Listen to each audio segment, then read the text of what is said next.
Hey guys, what's going on? Welcome back. Today's video is going to be about why you shouldn't build a fire Miho, first at least. Now notice I did say why you shouldn't build one first, and there's a really simple explanation for it. You know, as you can see I have a fire Miho right here. She's only level 30.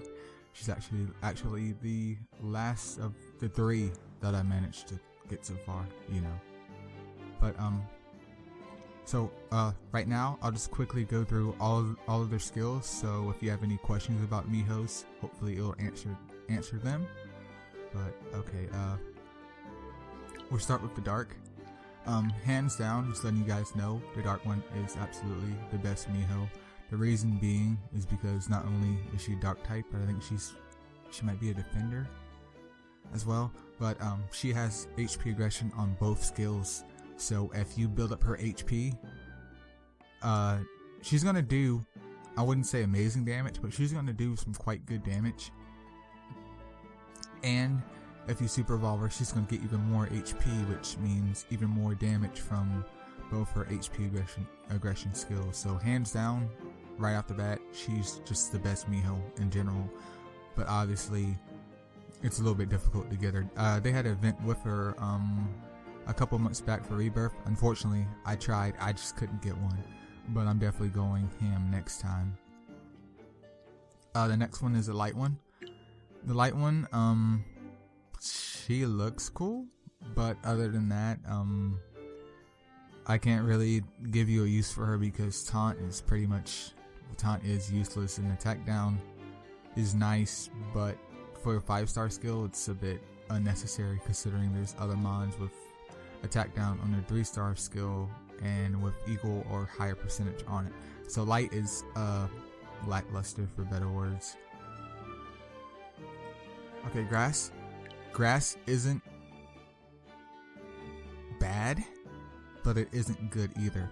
Like, the defense down on her first skill is great, and the stun, in my opinion, is great, but if they were flipped like Fire Arthur, then she would be awesome. Having stun on the first skill would be great, but stun on the second skill is not good. And while defense down does increase your DPS, if you're on auto, it does mess up your mon's AI, so it might make your runs take a little bit longer. But I mean, she's okay. I would just give her a flat okay. Next is the water one. I think with the water one, at the moment at least, because I only have the fire, water, and grass, the water one is definitely my favorite because sap is just OP. Especially if you're doing golems, sap without a doubt is what's going to save you, especially if you don't have any sappers. I just noticed, is it Arctic? That seems kind of weird. I feel like they spelt that wrong. Like, why is there a T up there? Yeah, it looks like I found a typo. But yeah, double sap on both her skills are, it's really good. It's really good. And in case you don't know, in case you're like a newbie, sap is basically dot damage over time if you haven't played any other RPG games, and it ticks off a percentage of the enemy's HP every turn. I think sap might roughly be about, I don't know, 5%, 3%, like that, something like that. But you can stack them. So you have 5% with one sap, and then 5% with another sap. You just took away 10% of that mon's HP just flat out without even touching it. So it's really good in battles that will take more than, 2-3 turns. Last but not least is, of course, the fire one. Attack down the first skill, especially since you can skill book all the Mihos. I think that makes it, it puts it up to 80. So, I mean, that's great.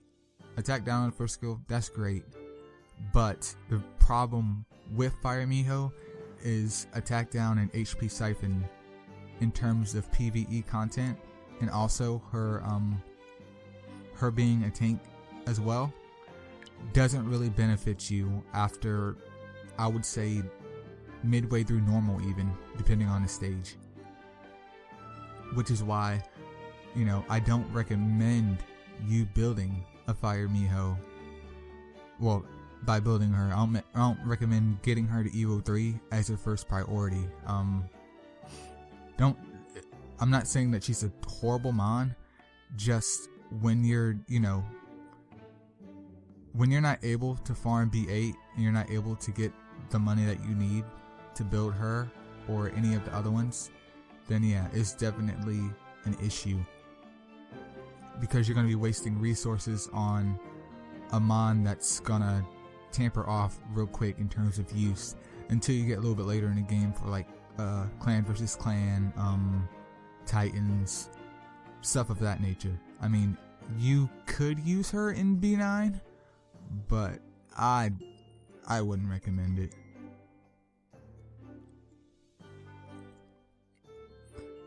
So you can build a Fire Miho, but don't build her first. I would save her for last when you have the extra resources to build her. I would build a Grass Miho, even though her skills aren't the best. She is an attacker and wood attackers, unless you have like Incubus or Rudolph or whoever. There's not that many farmable wood attackers that are actually worth having. So she really helps when you're trying to clear B7 out.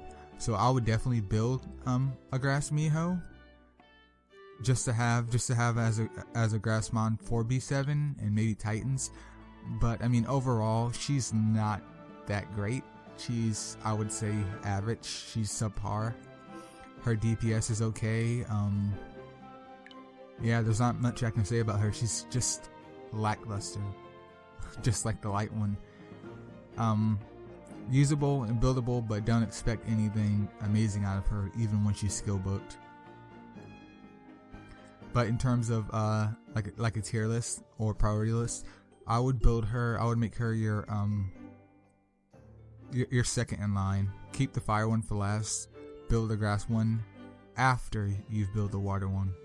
And the reason why I recommend building the water one first, if I can find her. The reason why I recommend building the water one first is for the simple fact that you can use her not only in B8, but you can use her in B10 as your dedicated sapper. She's easily farmable. All around, just a great mon. She's not really she's not easily killed. And damage wise, I mean, she does okay damage, but you're really just using her for the sap, which brings her real damage. And to be honest, I use this Miho absolutely just everywhere. Like, I use it for clan. I'll use her in clan versus clan. I'll use her in the story mode. I use her in Titans.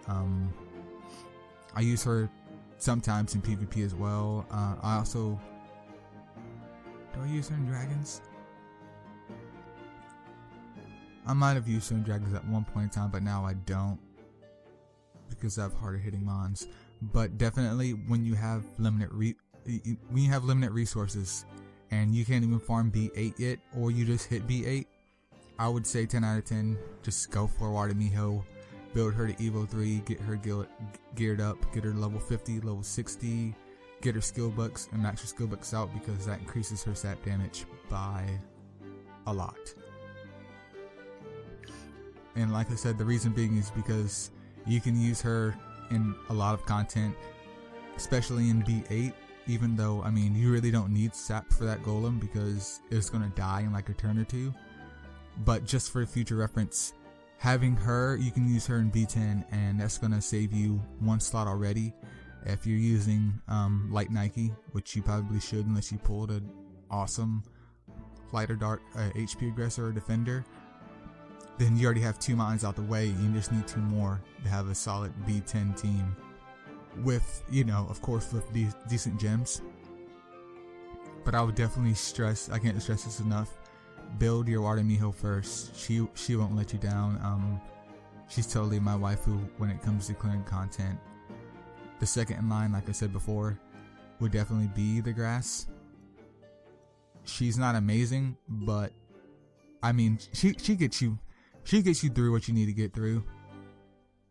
And then last I would build the fire one, because attack down on HP siphon's okay, but when you're trying to get to B8, when you're trying to, you know, progress through the game, that's not going to cut it. She's going to taper off real quick. She's a tank.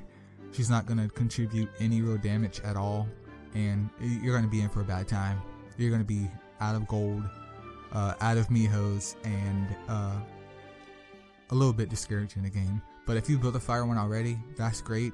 Just don't continue to level her up until you're able to farm B8 and get the money to do what you want. And I think, yeah, that about settles it. So you should build a fire Miho, but not first. Build a water one, build a grass one, and then build a fire. And by the time you build a fire, depending on your pulls or if you capture that many, I would just keep her level 30. Keep her in reserves until you start getting serious about Titans or clan versus clan, and then use her. You know, it might not make sense right now because she's definitely like the trademark Astromon for Monster Super League, but trust me, I wouldn't do it with limited resources, and I'm sorry to sound like a broken record, but yeah, I wouldn't do it with limited resources. I do wish I had a dark one though. I'm so salty about that. So salty. But yeah, that's what I recommend to you guys. Hopefully this advice helps. If you have any questions, feel free to hit me up, and I'll definitely answer them. And I'll catch you guys later. And of course, thanks for watching.